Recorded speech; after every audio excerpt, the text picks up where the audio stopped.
DSC social అక్షాంశాలకు సంబంధించి సరైన వాటిని గుర్తించండి. 23.5 డిగ్రీ ఉత్తర అక్షాంశం కర్కటక రేఖ, 23.5 డిగ్రీ దక్షిణ అక్షం మకర రేఖ, 0 డిగ్రీ అక్షాంశం భూమధ్య రేఖ. కృష్ణా జిల్లాతో సరిహద్దు పంచుకున్న జిల్లాలు ఏలూరు, గుంటూరు, బాపట్ల. హనుమకొండ నుంచి స్వతంత్ర పాలన ప్రారంభించిన కాకతీయ రాజు రెండవ పురోరాజు. భారతీయ సంగీతం యొక్క మూలాలు కలిగిన వేదం సామవేదం. ఖుదాయ్ ఖిద్మత్ గార్లు అని అహింసాత్మక ఉద్యమాన్ని ప్రారంభించేవారు ఖాన్ అబ్దుల్ గఫర్ ఖాన్. మున్సిపల్ కార్పొరేషన్ ఏర్పాటు కావాల్సిన జనాభా పరిమాణం 3 లక్షల కంటే ఎక్కువ. భారతదేశంలో హైకోర్టులకు సంబంధించి సరైన అంశాలను గుర్తించండి.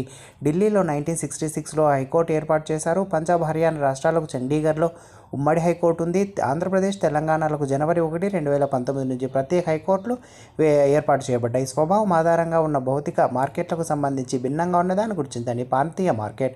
లోక్సభకు 15వ సాధారణ ఎన్నికలు జరిగిన సంవత్సరం 2009. పంటకు సంబంధించి సరైన అంశాలను గుర్తించండి. భారతదేశంలో గోధుమ పంటను శీతాకాలంలో పండిస్తారు. కాఫీ పంట కొండవాళ్ళు ప్రాంతం చాలా అనుకూలం. వరి పంటకు అధిక ఉష్ణోగ్రత, అధిక తేమ, వర్షపాతం అవసరం. విద్యార్థి వివిధ భావనలు, సూత్రాలు, నియమాలు సరిచూస్తాడు అనే స్పష్టీకరణ ఈ విద్యా లక్ష్యానికి చెందుతుంది. అవగాహన. బహుళ ఐచ్ఛిక ప్రశ్నల తయారీలో ఉపాధ్యాయుడు అనుసరించకూడని అంశం. ఐచ్ఛికాలు వివరణాత్మకంగా ఉండాలి. విద్యార్థులు పూర్వీకుల గొప్పదనాన్ని మరియు వారి వారసత్వ విలువలను అవగాహన చేసుకుని వాటిని భావితరాల వారికి అందించడం అనేది సాంస్కృతిక విలువ. తరగతి గదిలో సాధారణ విద్యార్థులతో పాటు 12 రకాల పిల్లలు ఉంటారని, వీరిని సమ్మిళితపరిచి తరగతి గదిని నిర్వహించవలసిందని అవసరం ఉందని అభిప్రాయపడినవారు. డన్.